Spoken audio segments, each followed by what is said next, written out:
ये असुर सुरक्षा महाअस्त्र है, वो अस्त्र जिसे भूमि में गाड़कर जहां तुम खड़े होगे वहीं से तुम्हारी शक्तियां अनेक गुना बढ़कर चारों दिशाओं में फैलने लगेगी। जब तक तुम इसके निकट रहोगे तुम्हारी अकाल शक्तियां तुम्हारे नियंत्रण में रहेंगी। इतना ही नहीं, स्वयं वरुण देव अर्थात जल के देवता भी तुम्हारे आगे विवश हो जाएंगे, तुम्हारा फैलाया अकाल मिटाने में असमर्थ हो जाएंगे।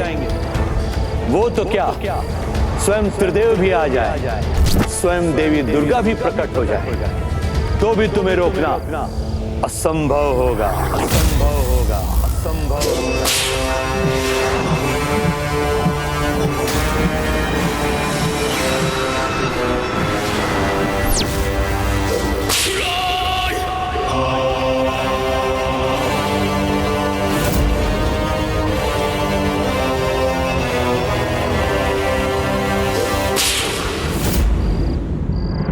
मुझे आभास हो रहा है कि कोई बड़ा कपट जाल रच रही है मायासुरा से, परंतु मैं ज्ञात नहीं कर पा रहा हूँ कि ये क्या है। किंतु प्रभु, अभी तो भोजन का समय है।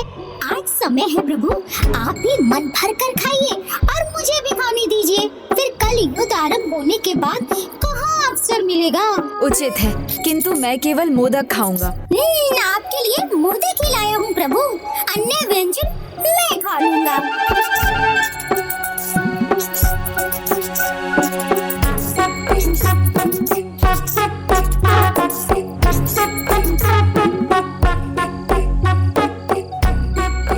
मूषक जी, आप तो अधिक मात्रा में भोजन लेकर आ गए। भोजन लालच नहीं, आवश्यकता के अनुसार करना चाहिए। विशेष रूप से तला भोजन तो बहुत सावधानी से करना चाहिए, नहीं तो अपच हो जाता है और प्यास भी बहुत लगती है। प्रभु आज मत रोकिए, क्योंकि जितना भोजन करूँगा युद्ध के लिए उतनी ही ऊर्जा मिलेगी मुझे।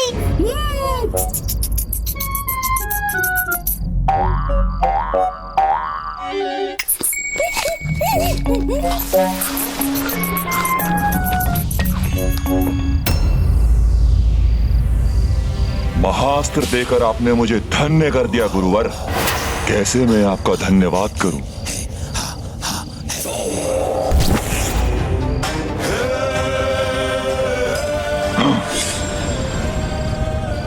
अब देखिए, आपका ये शिष्य गजासुर द्वितीय कैसे देवताओं को त्राहिमाम करने पर विवश करता है।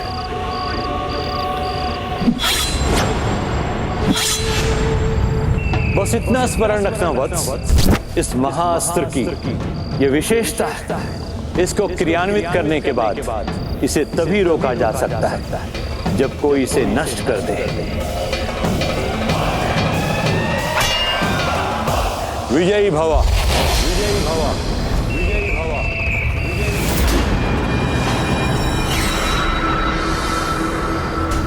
अब कोई नहीं रोक सकेगा मुझे अपने पिता का प्रतिशोध लेने से।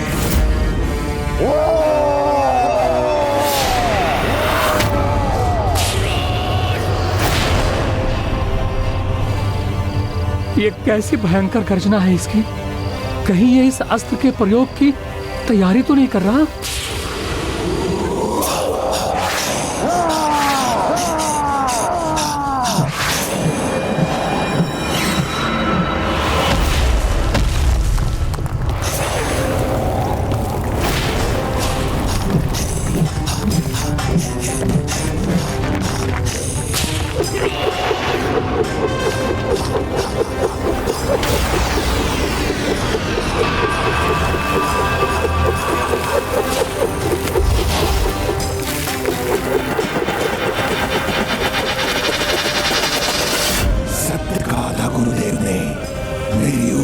विस्तार हो रहा है, अनेकों गुना बढ़ गई है मेरी ऊर्जा।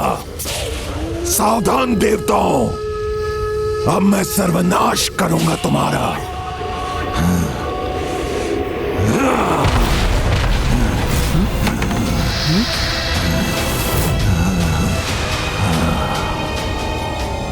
हे माता, ये क्या?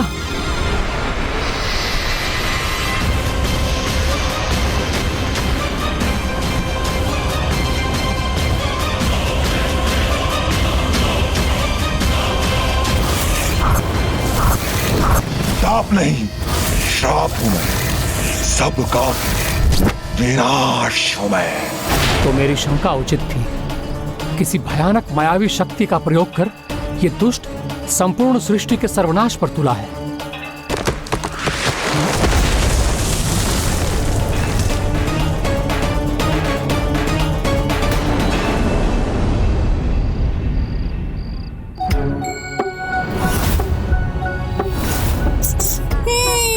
आनंद आ गया।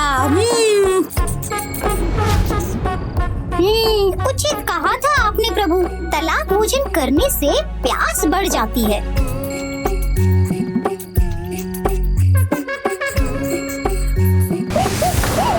प्यास का तो सरल उपाय है जल।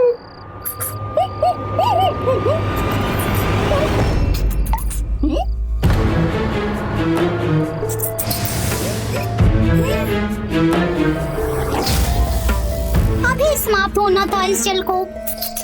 मेरी प्यास बढ़ती जा रही है प्रभु, मैं जल लेकर अभी आया।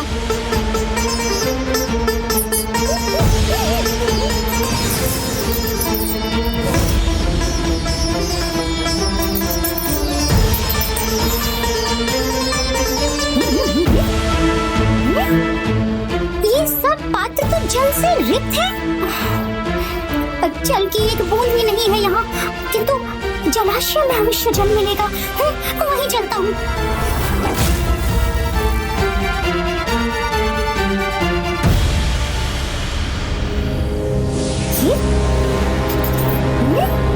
ये जलाशय कैसे सूख गया? कहाँ गया इसका जल?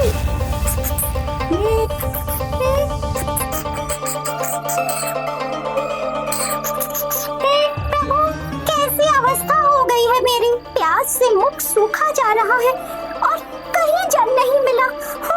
मैंने तो पहले ही कहा था मूषक जी, लालच बुरी बला है, और तले भोजन का लालच तो करेला वो भी नीम चढ़ा है। मुझसे भूल हो गई प्रभु, क्षमा करें, दया करें, अपने सेवक पर अपनी लीला को रोक दीजिए प्रभु, क्योंकि जल के बिना मैं एक पल भी नहीं रह सकता। मूषक जी, मेरी लीला नहीं, किसी की माया है ये।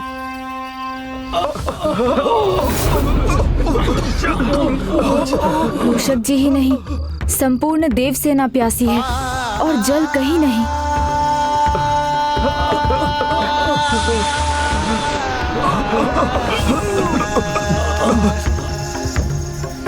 प्रभु, हो ना हो, ये वही अनिष्ट है जिसका आपको आभास हुआ था। इस अनिष्ट का कारण हमें ही ज्ञात करना होगा मूषक जी। आइए।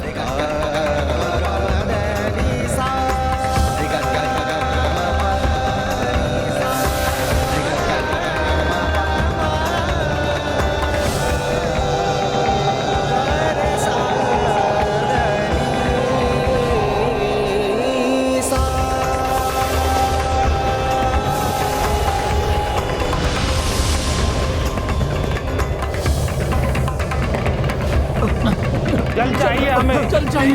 ये कैसा संकट है? ये प्यास कैसे दूर होगी? कैसे जल प्राप्त होगा? कैसे जल प्राप्त होगा? भ्राता,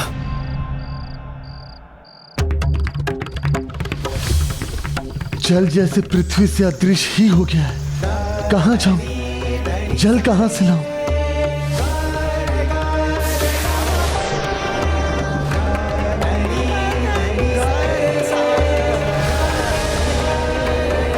ये तो अत्यंत भीषण और विकट स्थिति है।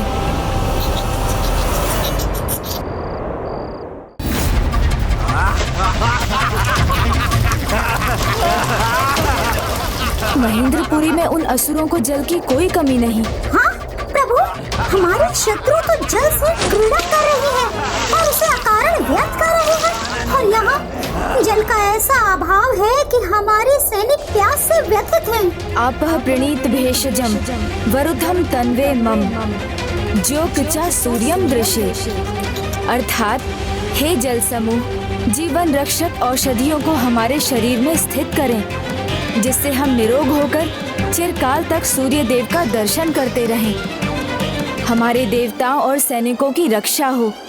पृथ्वी पर 3 ही रत्न हैं, अन्न, वायु और जल। जो इसका संचय नहीं करेंगे उन्हें तो इसका परिणाम भुगतना ही होगा। किंतु ये स्पष्ट है, उन असुरों के पास जल का कोई अभाव नहीं है। अवश्य इसके पीछे माया सुरासई की ही चाल है। आइए हम शीघ्र जाकर भ्राता को सूचित करें।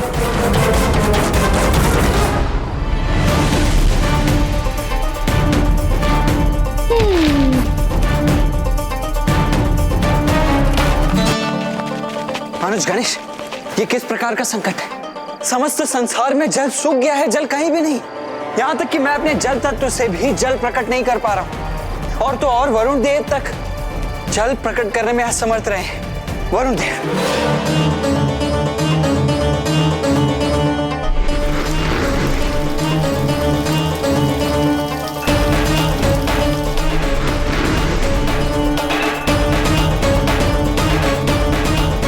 अब आप ही बताइए प्रथम पूज्य, आप ही बताइए मैं क्या करूं? मायासुरसई, मैंने अपने महाअस्त्र से गजासुर द्वितीय के तप के प्रभाव को इतना बढ़ा दिया है कि देवता कितना भी प्रयास कर लें, गजासुर द्वितीय का अकाल नहीं रोक सकेंगे। अब तुम्हारी विजय निश्चित है मायासुरसई। असुर गुरु, मैं आपकी आभारी रहूंगी। युद्ध के पहले ही हमारी सेना को धराशायी करने की ये माया सुरासई की चाल है। अकाल के कारण को ढूंढकर शीघ्र ही उसे नष्ट करना होगा, अन्यथा अनुज ये युद्ध आरंभ होने से पूर्व ही हम पराजित हो जाएंगे।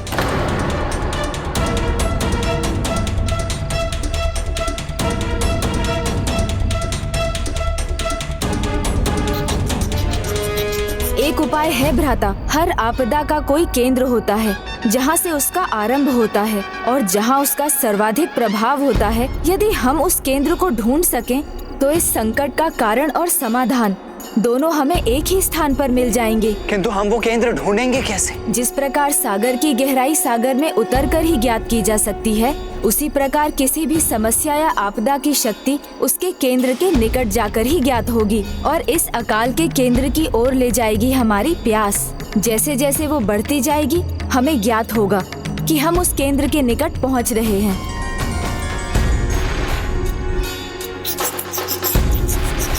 किंतु हम दोनों को तो प्यास लगती ही नहीं। इसका समाधान तो अत्यंत सरल है प्रभु। ऐसे किसी को अपने साथ ले जाइए जो प्यास से पहले ही त्रस्त हो। जैसे मैं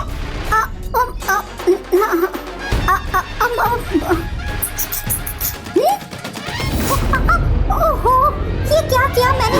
अपने पाँव पर स्वयं कुल्हाड़ी कुल्हाड़ी पर ही अपना पाँव दे मारा। प्रभु मुझे छोड़ दीजिए, प्यास के कारण बहुत दुर्बलता का आभास हो रहा है मुझे। प्रभु प्रभु प्रभु। इसलिए तो आप मेरे वाहन नहीं अपितु मैं आपका वाहन बना हुआ हूँ मूषक जी। आप तो बस मुझे इतना बताते रहिए कि आगे बढ़ने पर आपकी प्यास बढ़ रही है या नहीं, तभी पता चलेगा हम सही दिशा में जा रहे हैं। अभी तो कुछ पता नहीं चल रहा प्रभु। मूषक जी ध्यान से सोचिए और उत्तर दीजिए। उचित है प्रभु, मेरी प्यास तो वैसी ही है जैसे आरंभ में थी। अच्छा, अर्थात हम अकाल के केंद्र में नहीं कहीं और ही जा रहे हैं। हमें दिशा बदलनी होगी।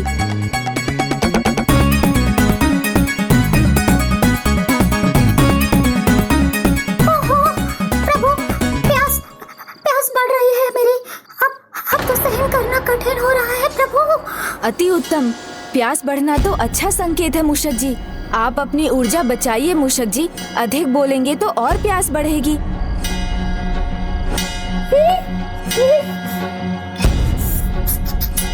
हाँ प्रभु, ये उचित दिशा है। मेरी प्यास कम हो रही है। हाँ। अर्थात ये अनुचित दिशा है। हमें उस ओर जाना चाहिए जहाँ आपको सर्वाधिक प्यास लगे, क्योंकि वहीं इस समस्या का केंद्र होगा और वहीं जाकर हमें इसका समाधान भी प्राप्त होगा।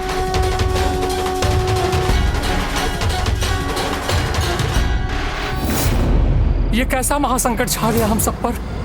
ये सूखा, ये अकाल, ये संपूर्ण सृष्टि का सर्वनाश कर देगा।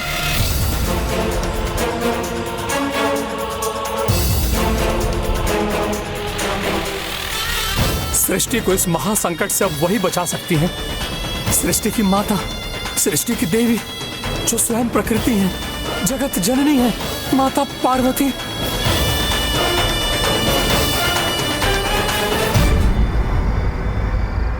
हे माता, जब जब सृष्टि पर विकट संकट छाया है, आपने सदा अपने संतानों की, सभी जीवों की रक्षा के लिए संहारक रूप धारण किया है।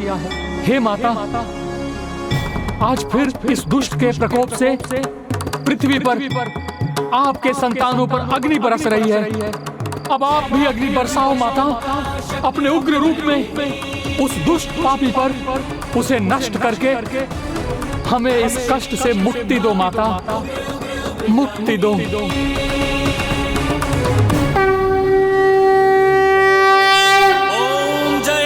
मंगला काली भद्रकाली कपालिनी, दुर्गा क्षमा शिवा धात्री स्वाहा स्वधा नमोस्तुते। कोई वहाँ माता से सहायता की गुहार लगा रहा है, कदाचित उसे कुछ ज्ञात हो। माता ने यदि गुहार सुन ली तो मेरे प्राण बच जाएंगे। ओम जयंती मंगला काली भद्रकाली कपालिनी, दुर्गा क्षमा शिवा धात्री स्वाहा स्वधा नमोस्तुते। किसकी पुकार है ये? मेरा कौन भक्त मुझे पुकार रहा है? किस संकट में है वो? वो नहीं, संपूर्ण सृष्टि संकट में है, मेरी सभी संतानें कष्ट में है, किंतु कौन है इसका कारण?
अद्भुत है आपका ये दिव्य रूप, ये दिव्य तेज।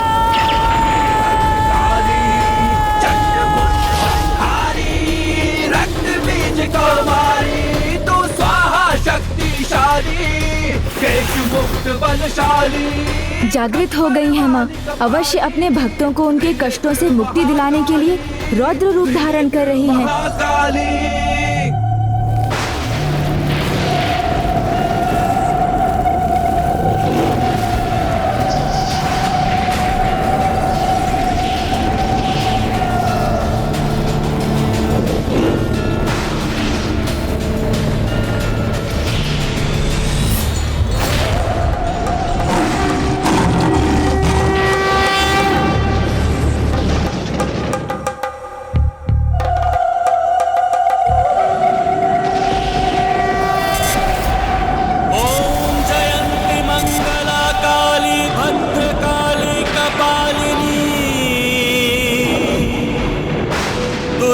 क्षमा शिवा धात्री स्वाहा स्वधा नमोस्तुते।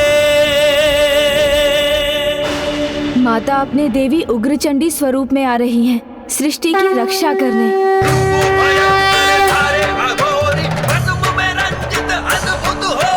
प्रकृति के साथ इस प्रकार की क्रीड़ा करने का दुस्साहस जिस किसी ने भी किया, माता के क्रोध को जिसने भी जागृत किया है, उसे इसका दंड मिलने का समय अब आ गया है।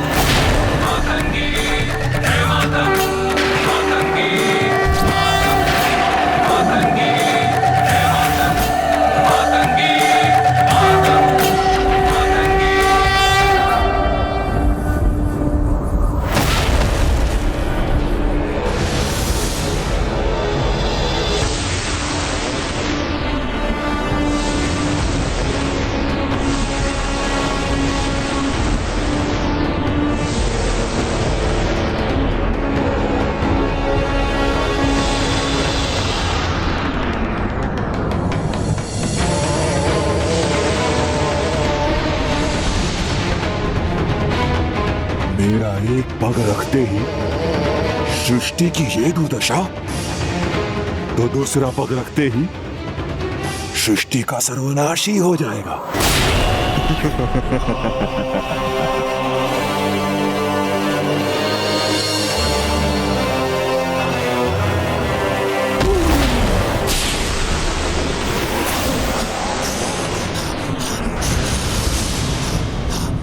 भस्म का ढेर बनेगी ये सृष्टि। फिर ना तो कार्तिकीय शेष बचेगा, न कोई जीव जंतु। बस महेंद्रपुरी के वासी मेरे असुर ही जीवित रहेंगे।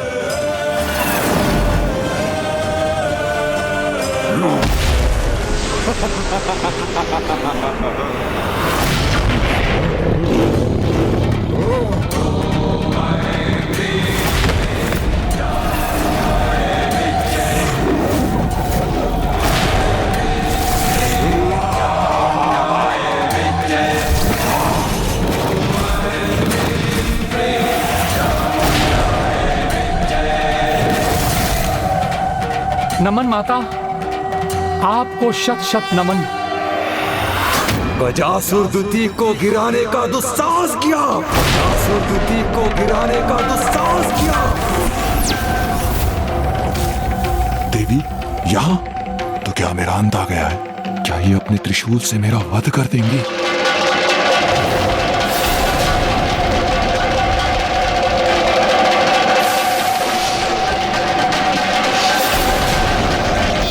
ये असुर सुरक्षा महाअस्त्र, जब तक तुम इसके निकट रहोगे तुम्हारी अकाल शक्तियां तुम्हारे नियंत्रण में रहेंगी। इतना ही नहीं, स्वयं देवी दुर्गा भी प्रकट हो जाए तो भी तुम्हें रोकना असंभव होगा।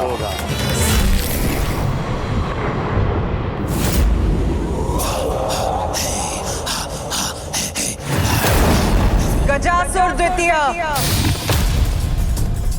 तुमने प्रकृति के साथ क्रीड़ा करने का दुस्साहस किया, जिसे मैं कदापि सहन नहीं करूंगी। यदि तुमने शीघ्र इस दुस्साहस का अंत नहीं किया, तो मैं तुम्हारे जीवन को मृत्यु के अंधकार में भेज दूंगी। नहीं देवी, नहीं, ऐसा कुछ नहीं होगा।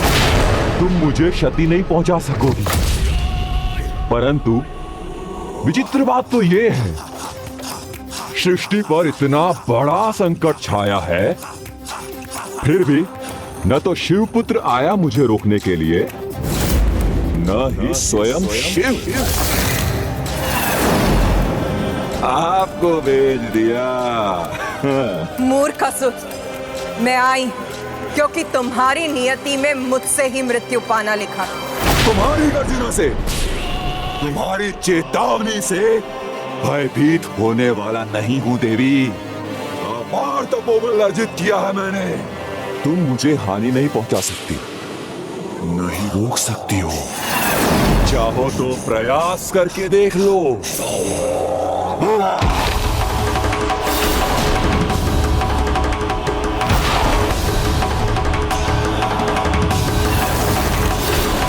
जब तक मेरे पांव यहाँ पृथ्वी पर टिके हैं, ये अकाल इसी प्रकार फैलता जाएगा। जहां तक मेरी इच्छा होगी सब मर जाएंगे, शेष बचेंगे केवल असुर।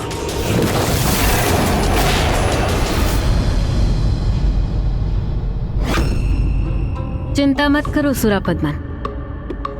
गजासुर द्वितीय को रोकने देवी अवश्य स्वयं आई है, किंतु उसके तप और असुर गुरु शुक्राचार्य द्वारा दिए गए महाअस्त्र के कारण उसे हानि नहीं पहुंचा सकेंगी, अपितु उसकी शक्तियों के निरंतर बढ़ने के कारण सृष्टि की ही हानि होगी।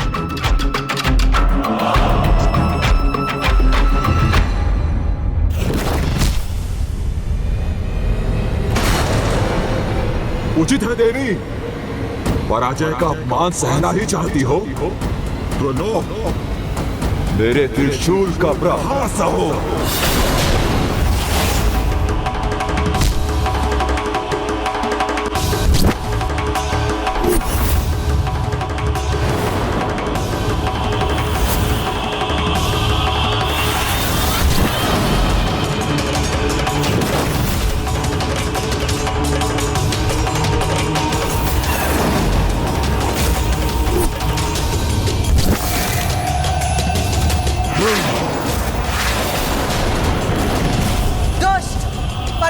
तुम्हारी ही होगी और मृत्यु भी, वो भी मेरे हाथों।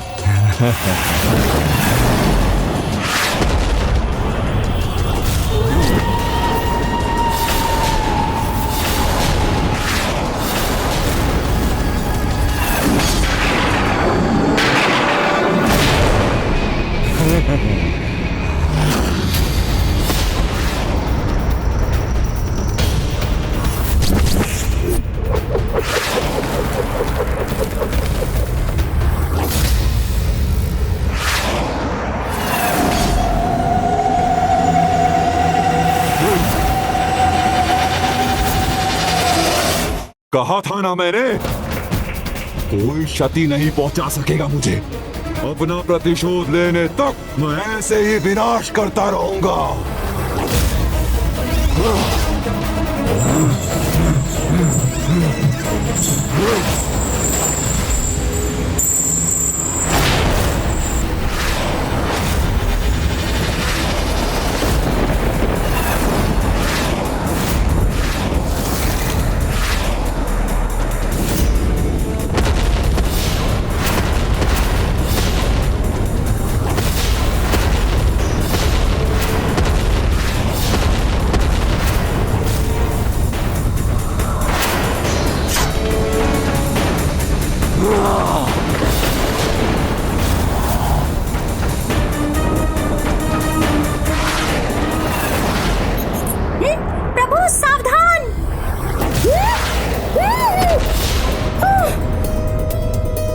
ये तो बहुत अच्छा संकेत है। प्रभु, मेरे प्राण जाते जाते रह गए और आप इसे अच्छा संकेत कह रहे हैं। हाँ मूषक जी, कभी कभी संकट में भी अच्छे संकेत छिपे होते हैं। ये अस्त्र जहाँ से आया है, आपदा का केंद्र वहीं कहीं है, अर्थात हम उचित दिशा में बढ़ रहे हैं, किंतु अब और शीघ्रता करनी होगी हमें। ये कैसा सर्वनाश है प्रभु, एक तो प्यास नहीं बुझी और अब ये युद्ध भी छिड़ गया।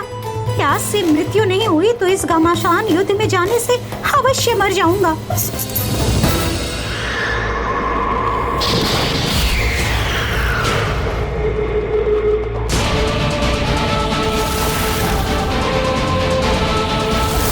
मेरा ये शूल प्रहार व्यर्थ नहीं जाएगा देवी।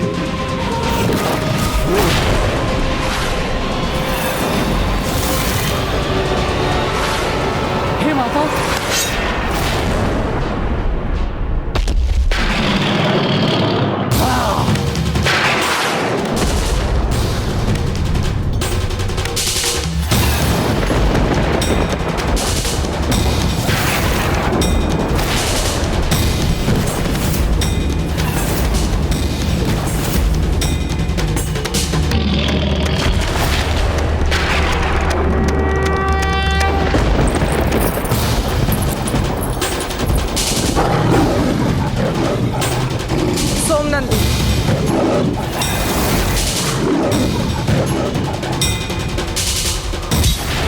क्यों सुरक्षित है, इसका रहस्य ज्ञात कर शीघ्र इसका अंत करना चाहिए मुझे। देवी, मुझे दुर्बल समझने की भूल कर रही हो तुम। इस युद्ध में यदि किसी की क्षति होगी तो वो स्वयं तुम्हारी या तुम्हारी सृष्टि की। इसीलिए उचित यही होगा कि अपनी पराजय स्वीकार कर तुम स्वयं यहां से चली जाओ।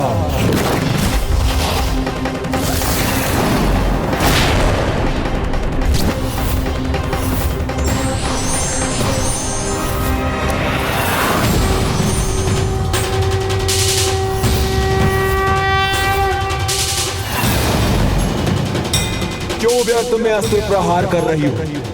इस सृष्टि की रक्षा करने आई हो, उसे ही नष्ट करना चाहती हो तो कर लो अपनी ये इच्छा पूरी, किंतु तुम्हारे अन्य अस्त्रों के समान ये अस्त्र भी मुझ तक पहुंचने से पहले नष्ट हो जाए।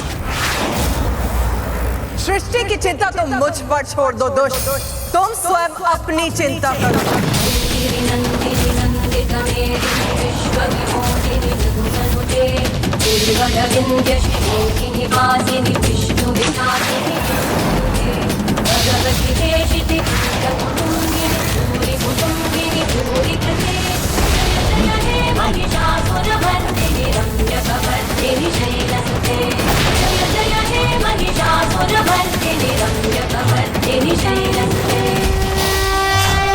ये क्या? देवी के प्रहार ने मेरा आकार छोटा कर दिया। अभी तो केवल तुम्हारा आकार ही लघु किया है, अब तुम्हें संसार से भी लुप्त कर दूंगी।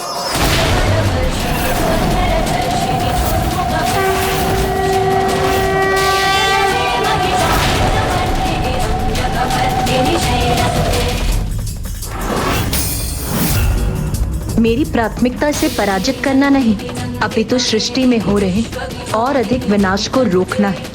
इसके लिए सर्वप्रथम इसे इस सृष्टि से दूर अन्य सृष्टि में ले जाना होगा।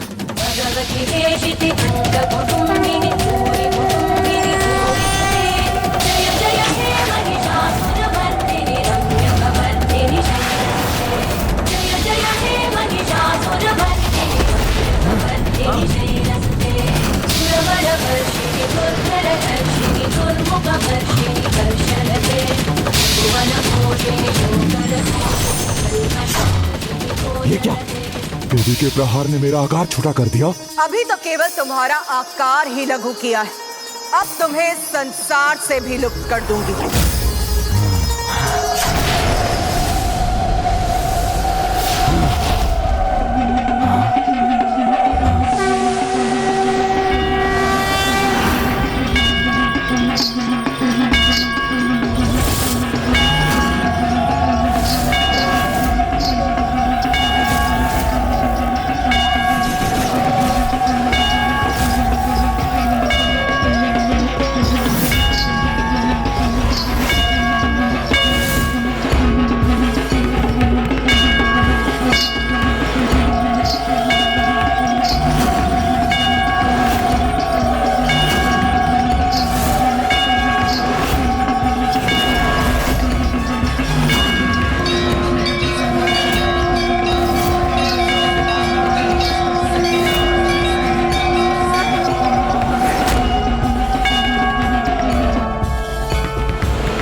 इस छोटे से घुंघरू में मेरा आकार घटाने से, मुझे यहाँ भेजने से कुछ नहीं होगा देवी। सृष्टि का संकट नहीं टलने वाला।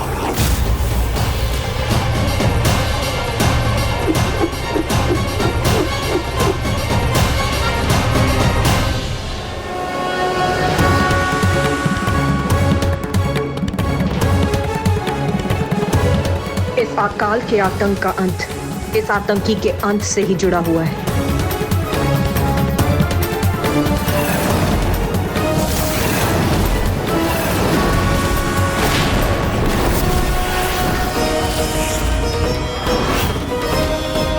मैंने तुम्हारे और अपने अस्त्रों के प्रहार से सृष्टि को बचा लिया है, क्योंकि अब ये युद्ध मेरे कर्ण आभूषण के घुंघरू के भीतर ही होगा।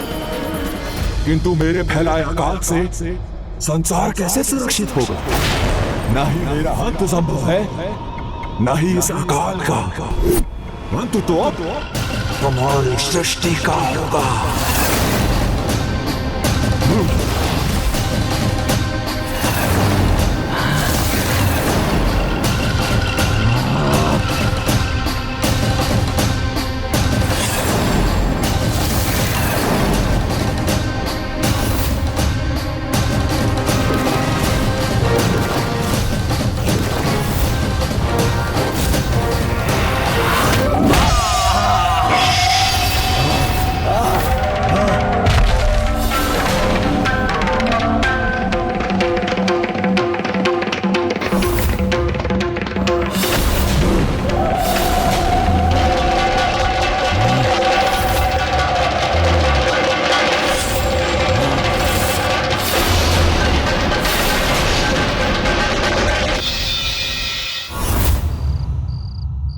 कदाचित यही केंद्र है इस अकाल का, क्योंकि यहाँ की भूमि पूर्ण रूप से सूखी पड़ी है।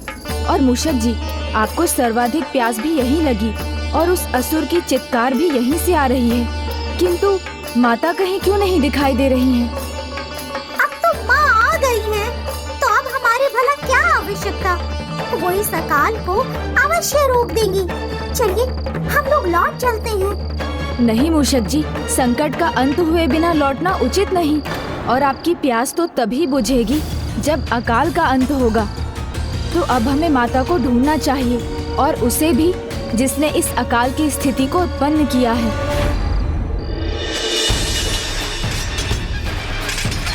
अस्त्रों के टकराने की ध्वनि तो आ रही है, किंतु कोई दिखाई क्यों नहीं दे रहा है? ऋषि पुलस्त्य, ऋषिवर गिरकर आहत हो जाएंगे। सर्वप्रथम मुझे उनकी रक्षा करनी चाहिए।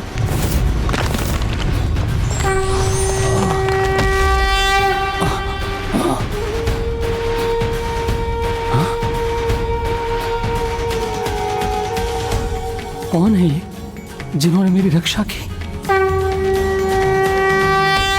गणेश जी?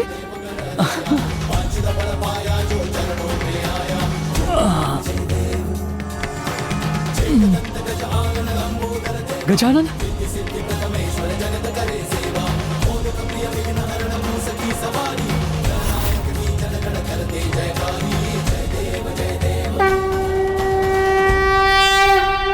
प्रणाम गजानन। मेरी रक्षा करने के लिए आपका कोटि कोटि धन्यवाद। ऋषिवर, आपकी रक्षा मैंने नहीं, आपके तप के फल ने की है।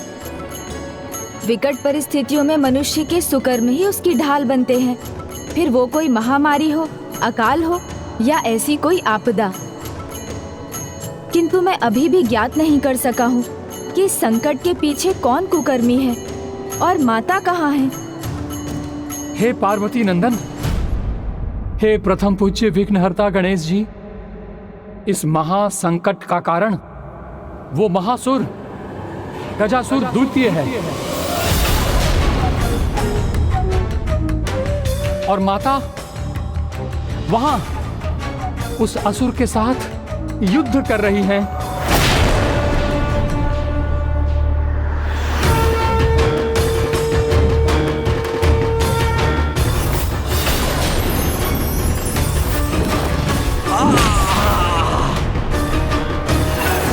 ओह, तो ये युद्ध माता के कर्ण आभूषण के टूटे घुंघरू के भीतर हो रहा है।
खड़क दुष्ट असुरों का अंत करता है मूर्ख।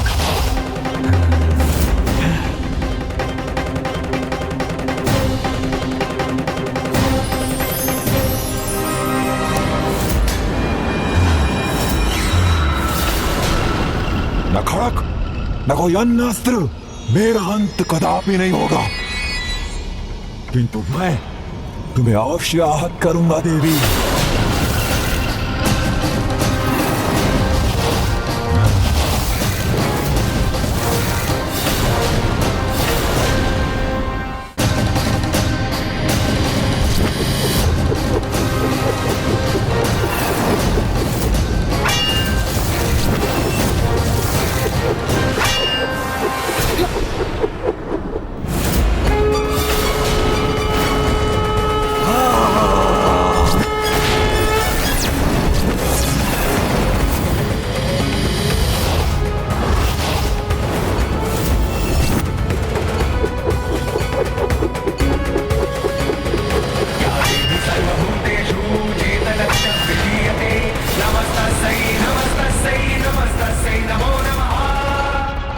मेरा गदा प्रहार घातक होगा देवी।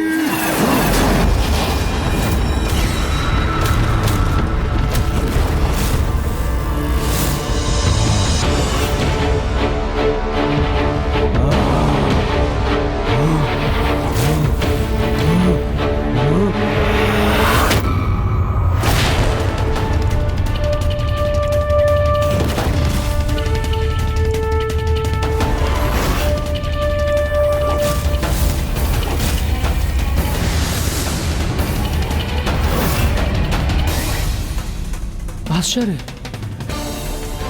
असुर गजासुर द्वितीय की शक्ति निरंतर बढ़ती जा रही है और माता के प्रहार व्यर्थ जा रहे हैं।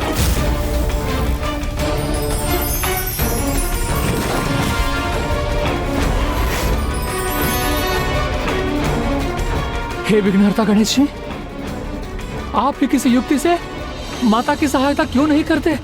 क्योंकि जब तक माता स्वयं मुझे इस युद्ध में हस्तक्षेप करने की अनुमति नहीं देती, ऐसा करना उनका अपमान होगा और तब माँ के कोप के प्रकोप का भागी मैं भी बन सकता हूँ।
कोई भी मायावी शक्ति क्यों ना, किंतु मेरे हाथों से तुम्हारा अंत होने से नहीं रोक सकती।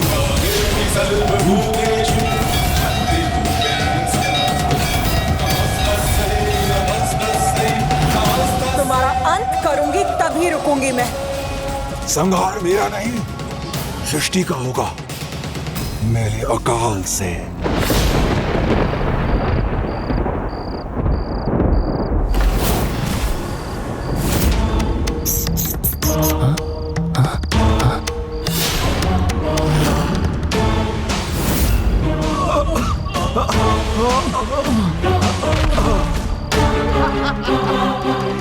देवताओं के पास जल तक नहीं है और असुर नगरी में मदिरा की नदियां बह रही हैं।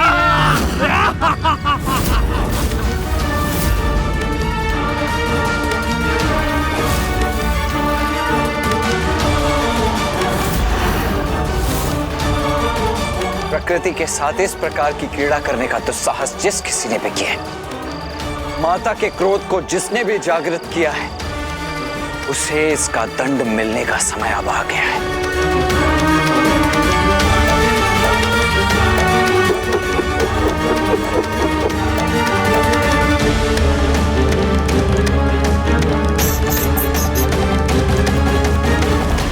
गजासुर द्वितीय पराजय स्वीकार नहीं करेगा देवी, निरंतर वार करेगा।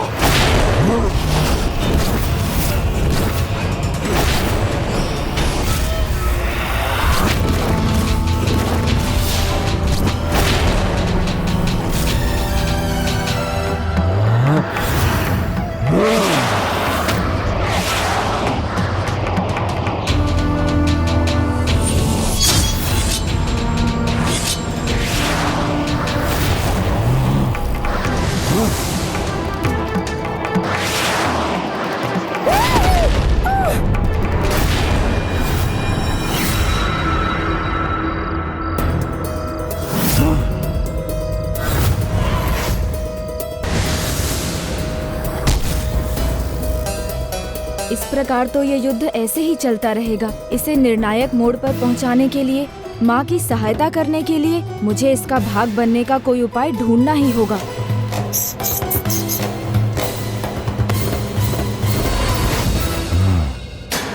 देवी, लगता है तुमने ठान ही लिया है कि धरती का अंत करके ही थमोगी। उचित है, तो मैंने भी ठान लिया है कि मैं भी तुम्हारी सृष्टि का अंत करके ही रुकूंगा।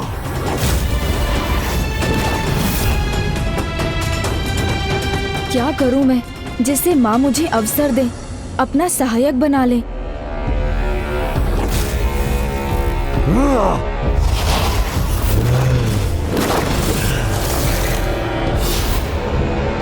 युद्ध के निर्णय का समय आ गया है, अब और नहीं।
अचानक कहाँ दृश्य हो गया ये?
माँ चंडी, जय जय माँ, जय माँ। जय माँ चंडी, जय माँ।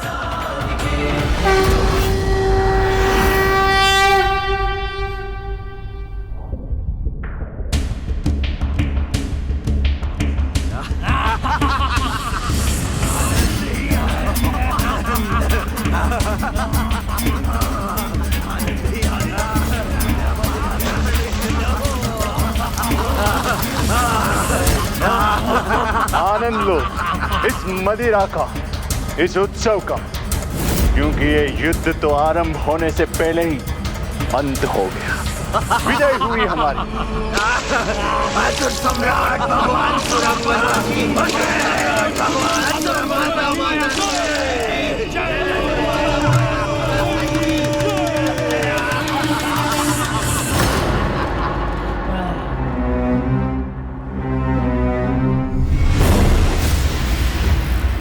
मेरी मदिरा कैसे समाप्त हो गई?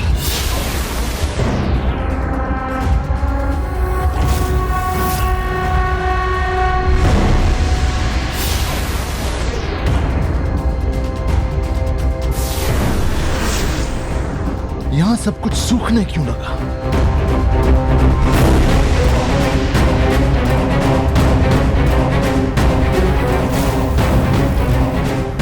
इस अकाल का प्रभाव महेंद्रपुरी पर भी होने लगा। हमारा दाव उल्टा कैसे पड़ गया?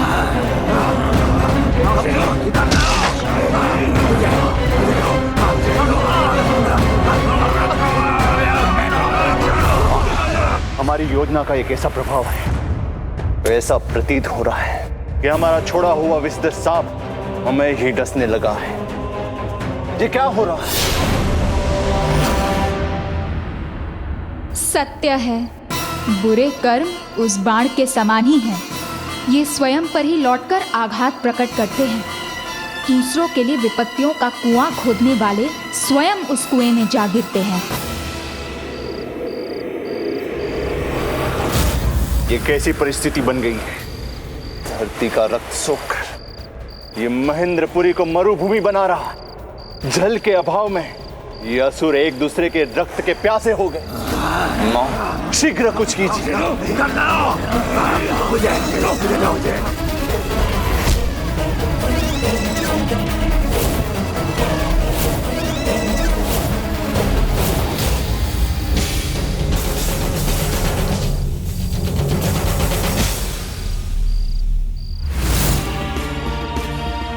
धरती के जल रत्न को व्यर्थ करने के पूर्व यदि उसके महत्व पर विचार न किया तो ऐसी दुर्दशा तो निश्चित ही है। आपने उचित कहा था। मां, विफल हो गई हमारी चाल। गजासुर द्वितीय हम पे ही भारी पड़ गया। न चाल विफल हुई है और न गजासुर द्वितीय।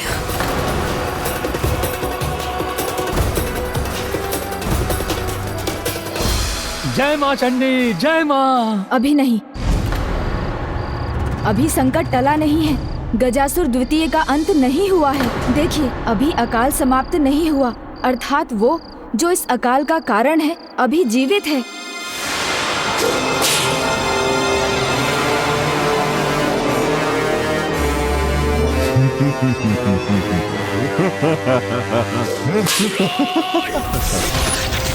श्रम तो बहुत किया है ना,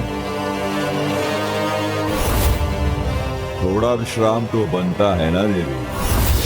और कुछ क्षणों के लिए मैंने आंखें क्या मूंद ली, आपने तो मुझे मृत समझ लिया।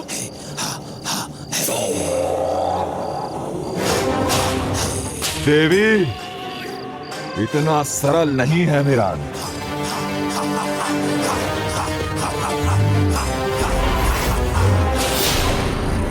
ताप नहीं, शाप हूं मैं, सबका सर्वनाश हूं मैं।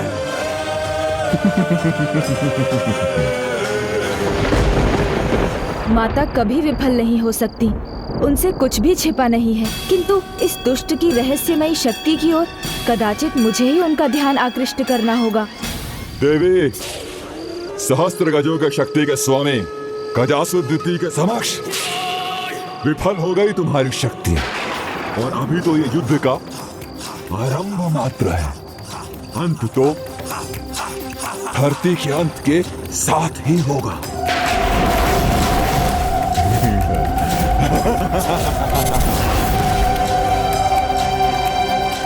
मूषक जी। जी प्रभु। उचित अवसर है, इस युद्ध का भाग बनने का उपाय सूझ गया मुझे। कैसे प्रभु?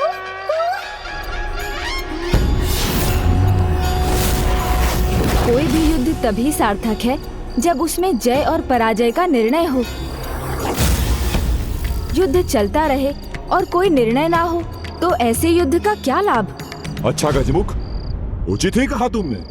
मैं इस देवी को विश्राम करने का पूर्ण अवसर दूंगा, जिससे ये पुनः अपनी शक्ति एकत्रित कर सके और ये युद्ध अपने निर्णय की ओर बढ़ सके। विश्राम की आवश्यकता मुझे नहीं, तुम्हें है मूर्ख। नहीं, विश्राम की आवश्यकता नहीं है मुझे। मैं युद्ध के लिए तैयार हूँ। तो फिर आओ, मेरा वार स्वीकार करो। प्रभु, माँ क्रोध के कारण रुकने के लिए तैयार नहीं और ये दुष्ट अपने अहंकार के कारण। अब तो आपको ही अपनी बुद्धि और युक्ति का प्रयोग करना होगा प्रभु। जब बड़े क्रोध में हो तो उन तक अपनी बात बड़ी सावधानी से पहुंचानी चाहिए। मुझे कुछ ऐसा कहना होगा जिससे माता क्रोध में भी मेरा संकेत समझ जाए और ये अहंकारी मेरी युक्ति ना समझ पाए।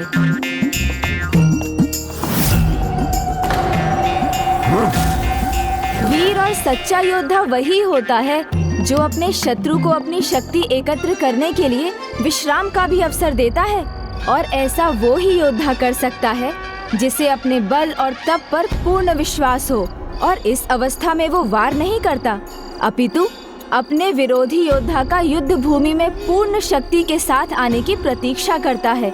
तभी योद्धा को अपनी जय का वास्तविक आनंद आता है। मैं तुम्हारा संकेत समझ गई पुत्र गणेश।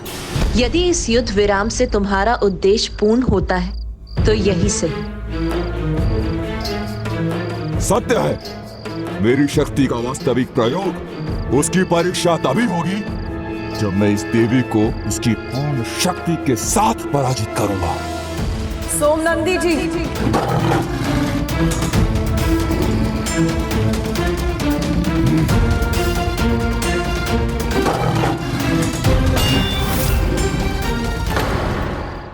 मूषक जी, आइए अब योजना का दूसरा भाग क्रियान्वित करें और इस असुर को उकसाएं कि वो मुझे भी युद्ध में सम्मिलित करे, क्योंकि माता तो इसकी अनुमति कदापि नहीं देंगी।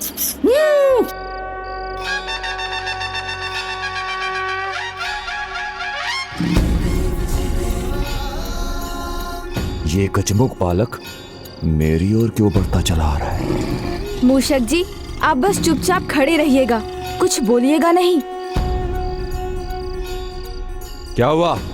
तुम्हारी दृष्टि मुझ पर क्यों टिकी है? तुम तो परिचित लग रहे हो। ओहो, समझा, तुम तो गजासुर के पुत्र हो, वही असुर जो अपने आप को महासुर मानता था, किंतु मेरे पिताश्री के कारण मृत्यु को प्राप्त हुआ। बस, शिवपुत्र हो गए तुम, किंतु मुझसे नहीं बच सकोगे। प्रभु, ये तो क्रोध में आग बबूला हो रहा है। हाँ मूषक जी, यही तो चाहिए। बड़ी भयंकर मृत्यु हुई थी उनकी। मेरे पिताश्री के परम भक्त नंदी जी ने उधर चीर दिया था उनका। मेरा प्रतिशोध तो उससे भी भयंकर होगा। धरती का वक्ष चीर कर उसका संपूर्ण रक्त सोख लेगी मेरी शक्ति, और उसके बाद मैं तुम सबका अंत करूंगा। प्रभु, इसके बढ़ते क्रोध से तो मेरी प्यास और भी बढ़ रही है।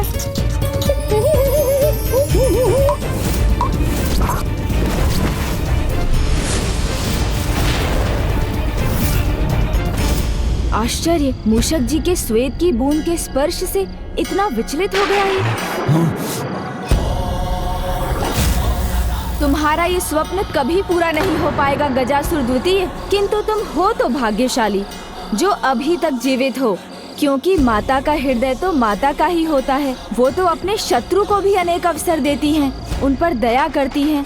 किंतु यदि मैं तुम्हारे साथ युद्ध कर रहा होता तो अब तक तुम काल के गाल में समा गए होते। अच्छा, इतना विश्वास है स्वयं पर तो तुम भी मुझसे क्यों नहीं युद्ध कर लेते? हाँ हाँ, क्यों नहीं, अवश्य करता युद्ध, किंतु बस माता की अनुमति चाहिए, क्योंकि आप अकेले हम दो से युद्ध करें और हम आप पर भारी पड़ जाएं, ये तो उचित नहीं होगा ना। हाँ, मेरी भुजाएं भी युद्ध के लिए भड़बड़ा रही हैं।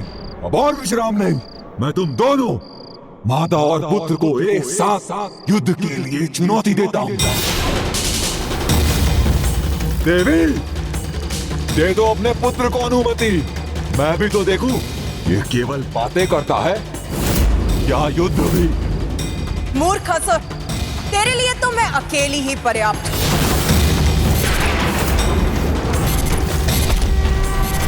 चलो युद्ध आरंभ करो।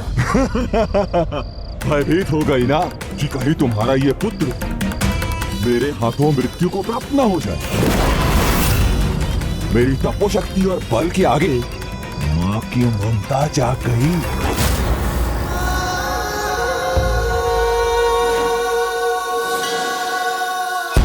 कदाचित तुम्हारी यही इच्छा है कि तुम्हारा अंत हम दोनों के हाथों से हो, तो उचित यही होगा।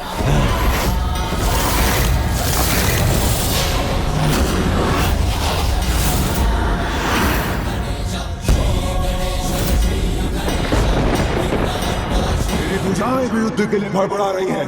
अब और विश्राम नहीं। मैं तुम दोनों माता और पुत्र को एक साथ युद्ध के लिए चुनौती देता हूँ।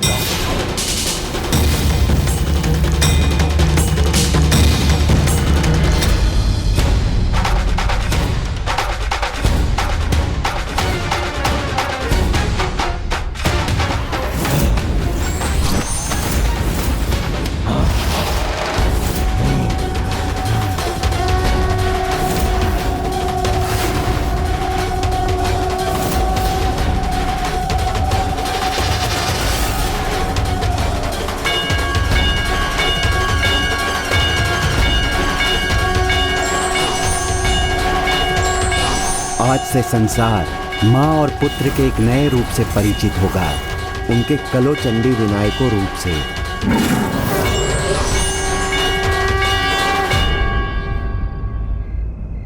आनंद आएगा, बहुत आनंद आएगा माता और पुत्र को एक साथ पराजित करने में।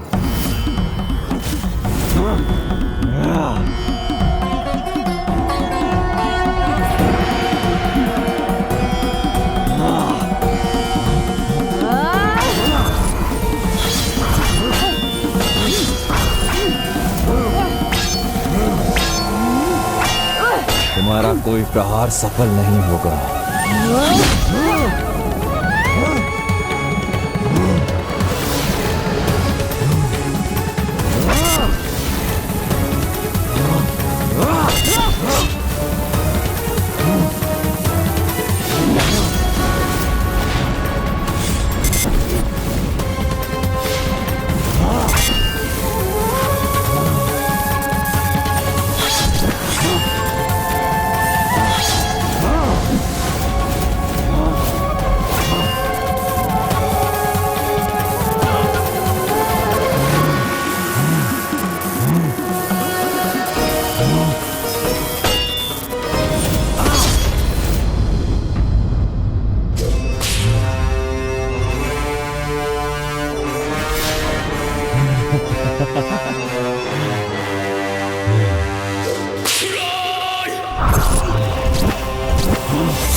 ताप नहीं, श्राप हूं, सबका विनाश हूं। माता रुकिए, मुझे आक्रमण करने दीजिए।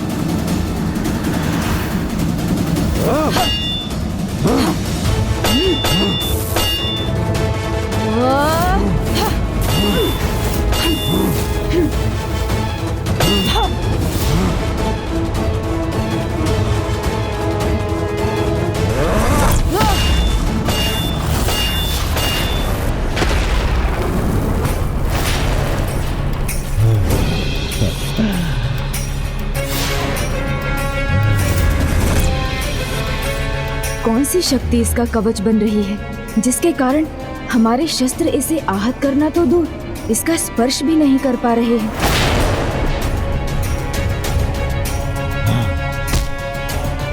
देखा, तुमसे सुरक्षित रहने के लिए मुझे अस्त्र शस्त्र की आवश्यकता नहीं।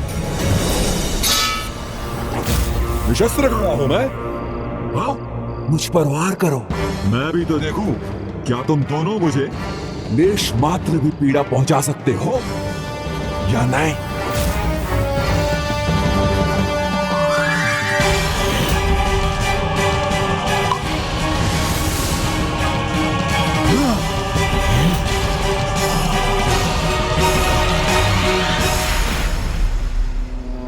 क्या हुआ? पुनः विश्राम की आवश्यकता है या पराजय स्वीकार कर ली?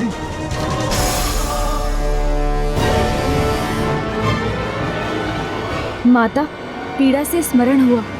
जब मूषक जी की श्वेत की एक बूंद इसके तन पर गिरी थी तो इसकी त्वचा भस्म हो उठी थी। इसलिए जो इसने सृष्टि से छीना है वही जल इसे दुर्बल बनाता है। मैं इसके अंत के लिए पृथ्वी के गर्भ से जल निकाल सकता हूँ, किंतु ये तब तक संभव नहीं जब तक ये दुष्ट हमारे निकट है।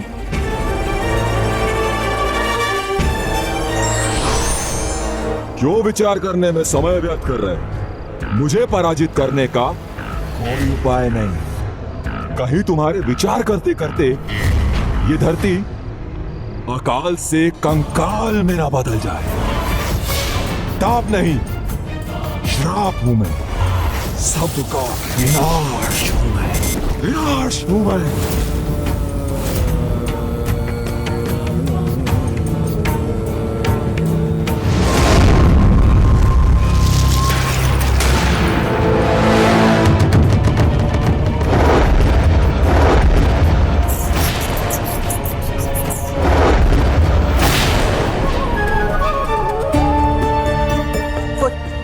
स्थिति बहुत गंभीर होती जा रही है। संपूर्ण धरती और उसके वासी अब कष्ट में है पुत्र। हमारे पास अब अधिक समय शेष नहीं है पुत्र। तुम्हारा उपाय उत्तम।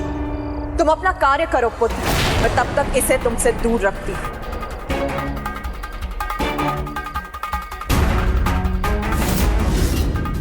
अमर हूं मैं। मेरे तपोबल की शक्ति और असुर गुरु शुक्राचार्य के आशीर्वाद ने मुझे अमर बना दिया। इसीलिए मेरे अंत का स्वप्न देखना छोड़ और अपनी पराजय स्वीकार कर चली जाओ यहां से। अभी भी समय है। असुर गुरु शुक्राचार्य, उन्हें तो मैंने इस असुर के साथ देखा था। वो इसे कुछ दे रहे थे।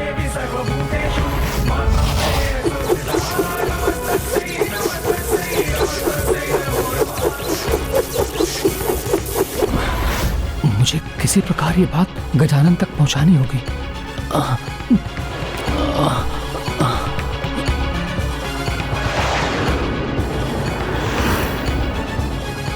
हमारे अस्त्रों से तुम अवश्य ही सुरक्षित हो, किंतु तुम्हारे अस्त्र तो तुम्हें आघात दे ही सकते हैं।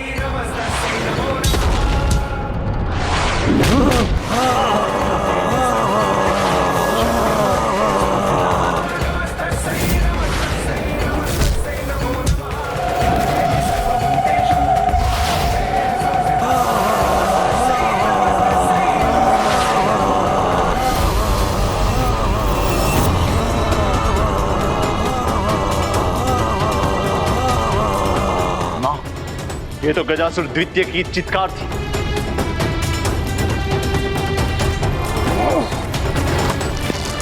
हाँ, उसके चित्कार के साथ महेंद्रपुरी के असुरों के चित्कार भी बढ़ती जा रही है। यदि वो असफल हुआ तो महेंद्रपुरी के प्रत्येक घर से रोने की ध्वनि सुनाई देगी।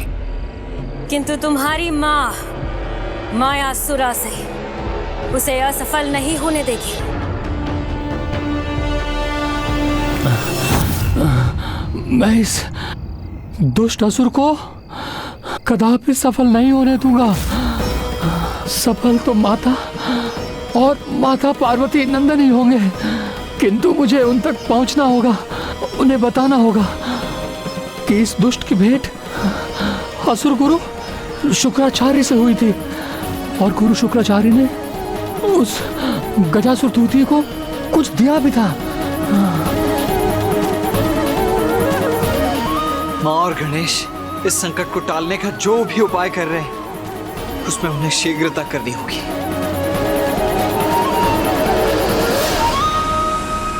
शीघ्र ही कुछ करो गणेश, कुछ करो माँ।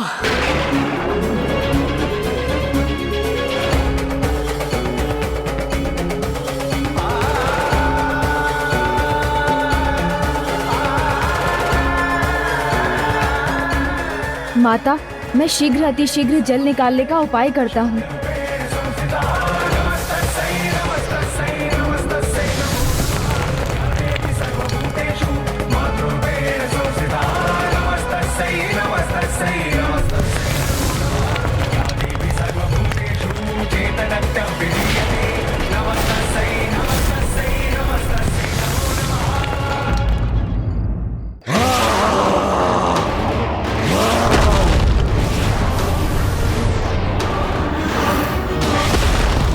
मैं स्वयं को रोक क्यों नहीं पा रहा?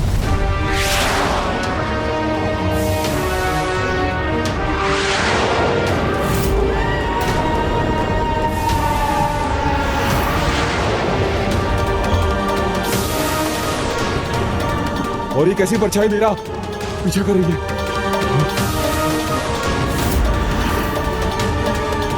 प्रभु, जल मिला आपको? बताइए ना, मिला क्या? नहीं।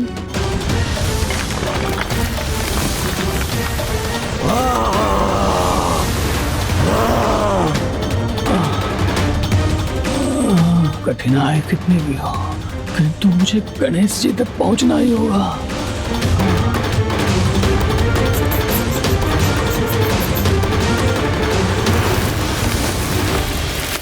एक बूंद भी नहीं है। कदाचित गजासुर के कारण जल का स्तर बहुत नीचे चला गया है। मुझे अपनी सूंड और गहराई में ले जानी होगी।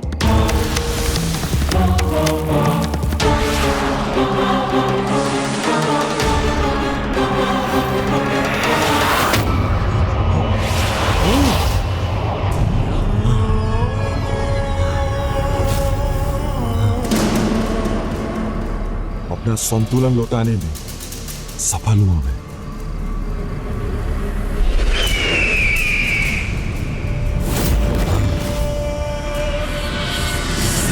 कदाचित भूल हुई मुझसे। मैंने तुम्हें जो अवसर दिया, तुम कदाचित उसके योग्य ही नहीं।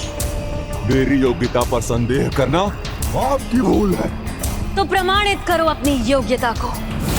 विनाश करो उन देवताओं का, मेरी महेंद्रपुरी का नहीं। अब मैं इन देवताओं को कोई असर नहीं दूंगा।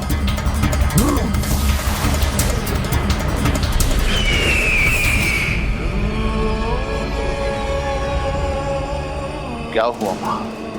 कैसी दशा है उसकी? कुशल है, और इस कुशलता का आभास मुझे तब होगा जब वो इस कार्य को संपन्न करेगा जिसके लिए हमने उसे बुलाया था।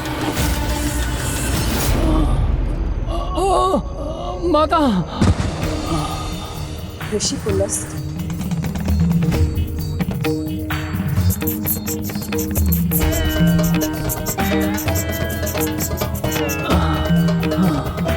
ऋषिवर, आप तनिक भी चिंता मत कीजिए।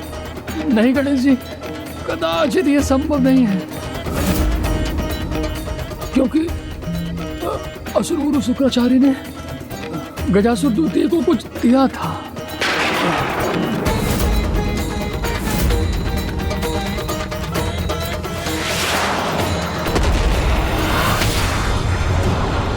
सावधान देवी, सावधान। गजासुर द्वितीय आ रहा है तुम्हें दंड देने के लिए, तुम दोनों का नाश करने के लिए।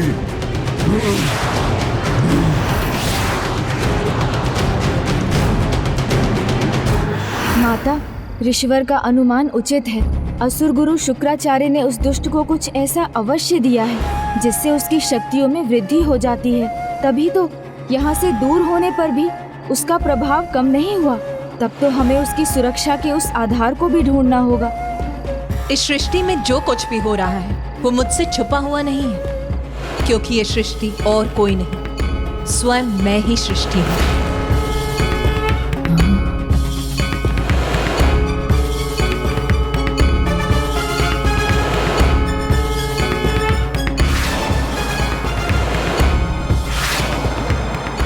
के अत्यंत निकट हूं मैं, और अपनी विजय के भी।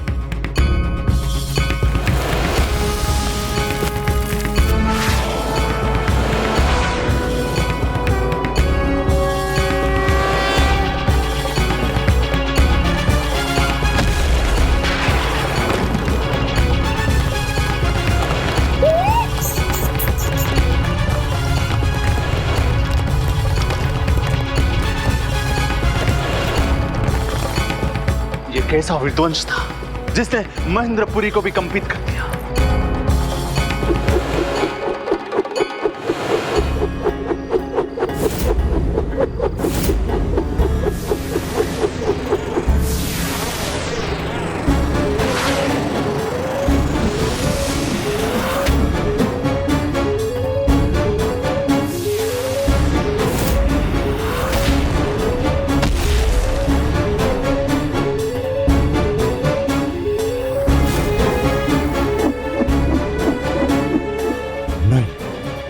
ये कैसे संभव? उन्होंने मेरा महाअस्त्र कैसे ढूंढ लिया? उसे धरती से बाहर कैसे निकाल लिया? यही था ना वो महाअस्त्र दुष्ट जिस पर तुम्हें अहंकार था, जिसके कारण तुम सुरक्षित थे। तो लो, स्वयं इसे नष्ट होते देखो।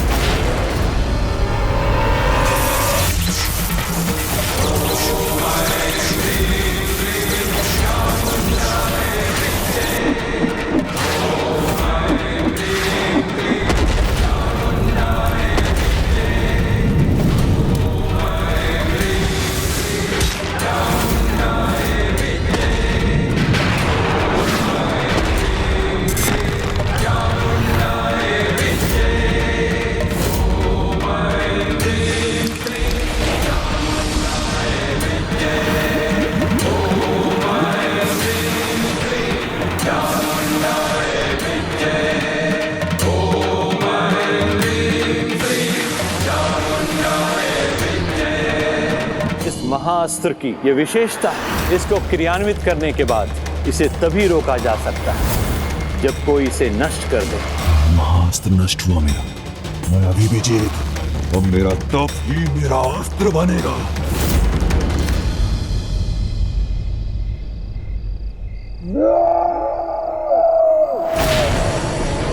तुमने मेरा अस्त्र खंडित किया, इसका दंड तुम्हें अवश्य मिलेगा देवी। प्रभु, आपको जल मिला? मूषक जी, जब तक मैं जल ढूंढता हूँ, आप उस असुर को रोकिए। मैं कैसे प्रभु? क्यों नहीं? अब तो उसका महाअस्त्र नष्ट हो गया है, तो आप अकेले ही पर्याप्त हैं उसके लिए। क्यों? अनेकों बार मुझे युद्ध में विजय तो दिला चुके हैं ना आप। उचित कहा प्रभु आपने। मेरे अपार उत्साह और साहस के आगे ये दुष्ट गजासुर द्वितीय कदापि नहीं टिक सकेगा।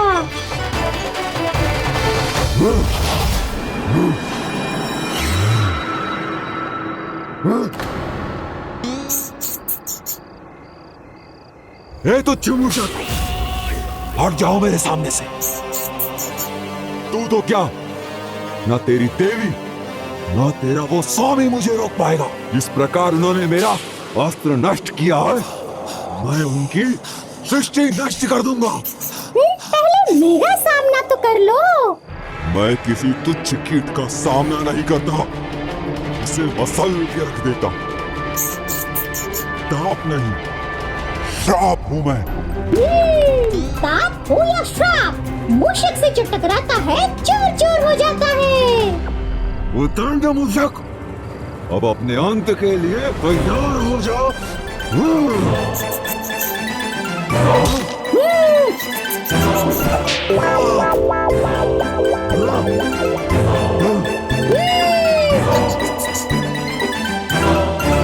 अब तुम पर मृत्यु का वार होगा।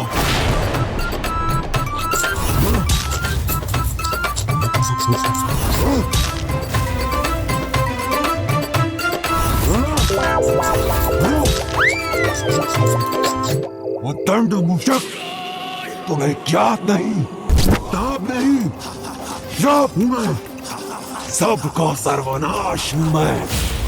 दैत्य जी, आपका भी बाप हूँ। हूँ मैं।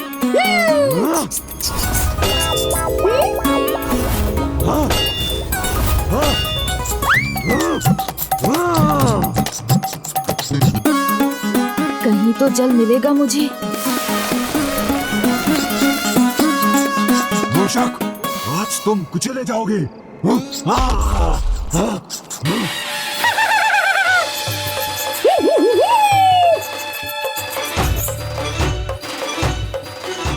ऐसे घूमो मत मूषक, साहस है तो स्थिर रहकर दिखाओ। लो, रुक गया मैं, स्थिर हो गया।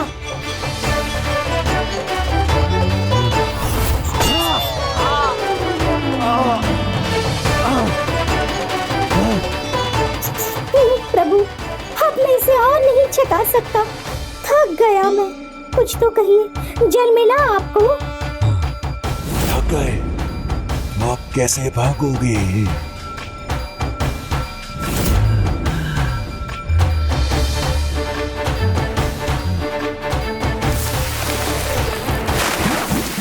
मिल गया, जल मिल गया।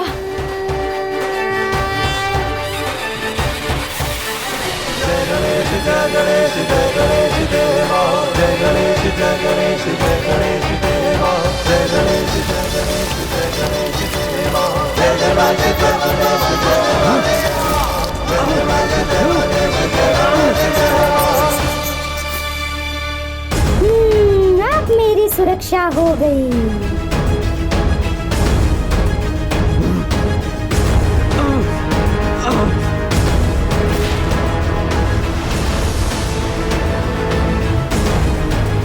असंभव, ये जल कहां से मिल गया इन्हें? वंश का बहाव मेरी ओर क्यों आ रहा है? इन्हें ये रहस्य कैसे ज्ञात हुआ कि जल से आहत हो सकता हूं मैं?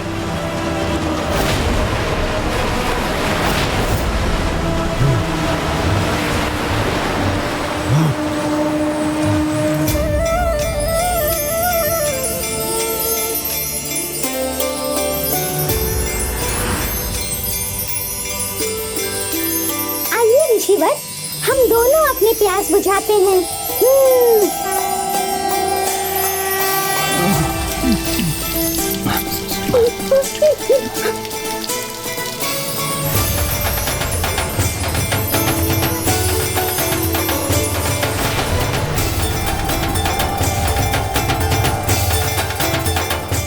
ये क्या?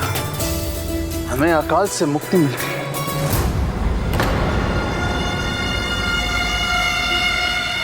इसका अर्थ क्या? हाँ पुत्र, इसका अर्थ है कि गजासुर द्वितीय पराजित हो गया।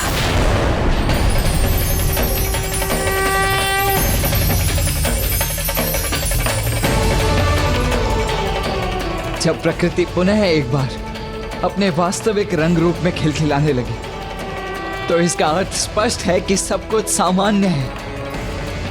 और इसका एक अर्थ ये भी है कि माँ और गणेश सफल हो गए हैं।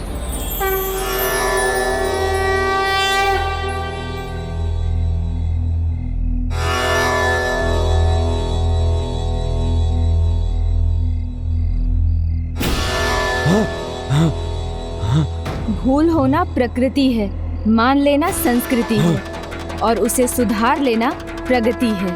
और तुम्हारी प्रगति माँ की शरण में ही जाकर होगी। यदि तुम्हें ये स्वीकार नहीं, तो तुम्हारे तप की शक्ति भी तुम्हें जीवित नहीं रख सकेगी। क्यों? क्यों नहीं? इतना कठोर तप किया है मैंने, तो उसकी शक्ति मेरी रक्षा क्यों नहीं करेगी? मेरे तप और ऋषि के तप में भला क्या भेद है, जो आप इसकी पुकार सुनकर मेरा वध करने चली आई? क्या हम असुरों का तप नहीं होता, फिर हमें उसका उचित फल क्यों नहीं मिलता? न्याय और धर्म के पालक है ना आप, तो कहां है आपका न्याय? कहां है आपका धर्म, जो मेरे तप का फल देने में इतना संकोच कर रहा है, जबकि मुझे अब इसकी सबसे अधिक आवश्यकता है। ये कैसा न्याय है? ये कैसा धर्म है आपका? तुम्हारे प्रश्न का उत्तर देकर मैं तुम्हें धर्म और अधर्म का भेद अवश्य समझाऊंगी गजासुर द्वितीय, किंतु ज्ञान को आत्मसात करने के पूर्व उसको पाने वाले को अपने मन को शांत करना आवश्यक होता है।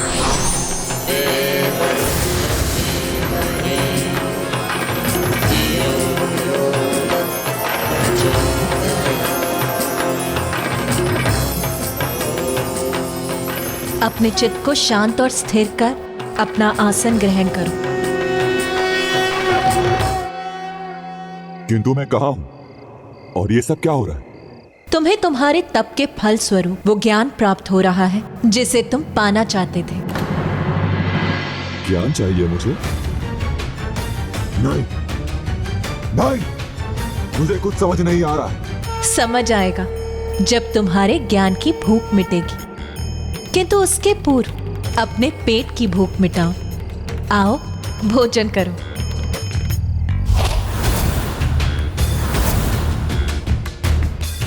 संकोच मत करो, अपना आसन ग्रहण करो और भोजन करो।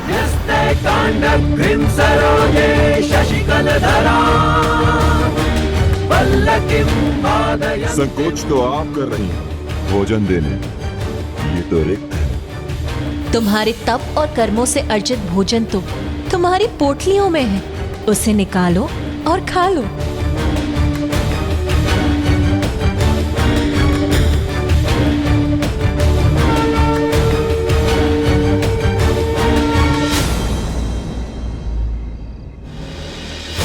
ये पोटली मेरे पास कैसे आ गई?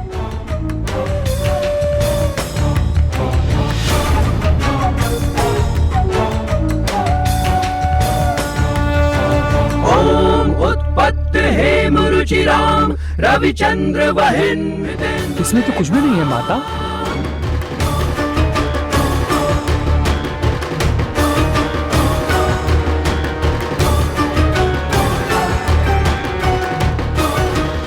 मेरी पोटली में 3 पूरियां हैं। मुझे सर्वाधिक मिली है 5।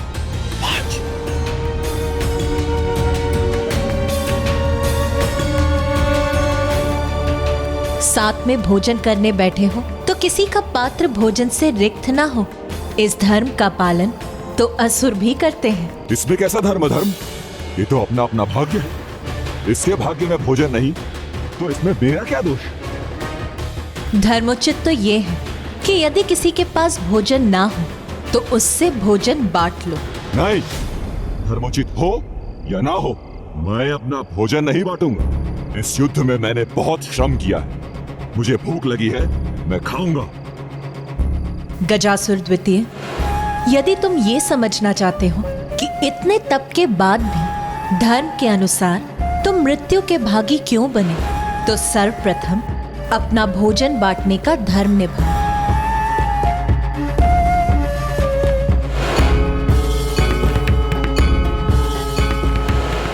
मन तो नहीं कर रहा, किंतु समझना भी चाहता हूं। उचित है, बांट लेता हूं अपना भोजन, किंतु 8 पूरियों को 3 भाग में कैसे बांटेंगे?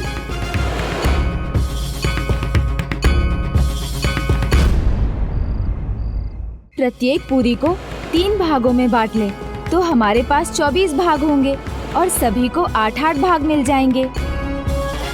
देखा, यदि इच्छा हो तो समाधान मिल ही जाता है। अब विलंब मत करो और बांट लो अपनी पूरियों को।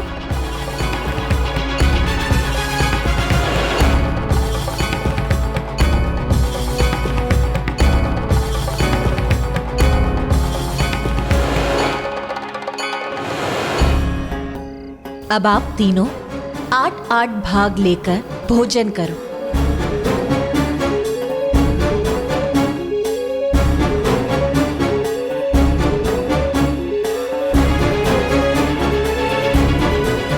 गजासुर द्वितीय, संकोच मत करो, जाओ।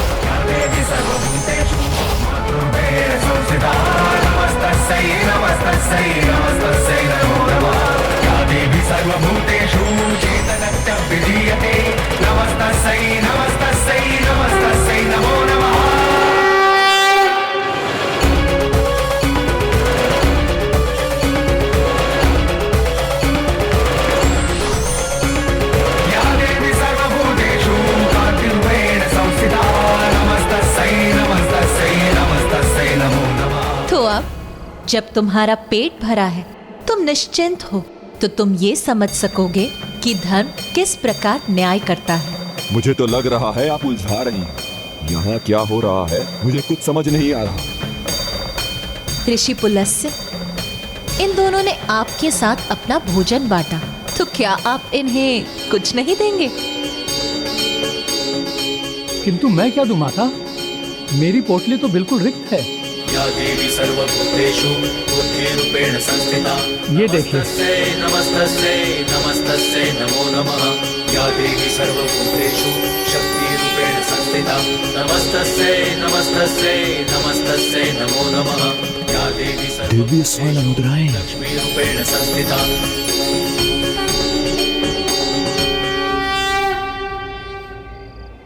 ये लीजिए, आप दोनों आपस में समान रूप से बांट लीजिए। नहीं, समान क्यों? मैंने अधिक पूरियां दी हैं, तो इन स्वर्ण मुद्राओं में मेरा भाग भी अधिक ही होगा। यही धर्म है, जितनी पूरी उतनी मुद्राएं। संख्या से अधिक भाव महत्वपूर्ण है। मैंने भी आपके समान अपना भोजन बांटा है गजासुर द्वितीय जी, तो इन स्वर्ण मुद्राओं का बंटवारा ऐसा होना चाहिए कि हम दोनों को समान भाग मिले। 4 मुद्राएं आपकी और 4 मेरी हो।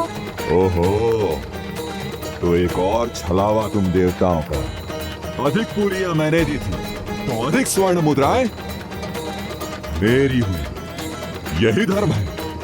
चलिए, ना मेरी रही ना आपकी, इस विवाद का निर्णय माता पर छोड़ देते हैं। अब आप ही बताइए माता, किसको कितना भाग मिलना चाहिए? गजासुर द्वितीय को 7 और गणेश को मात्र 1 स्वर्ण मुद्रा मिलनी चाहिए।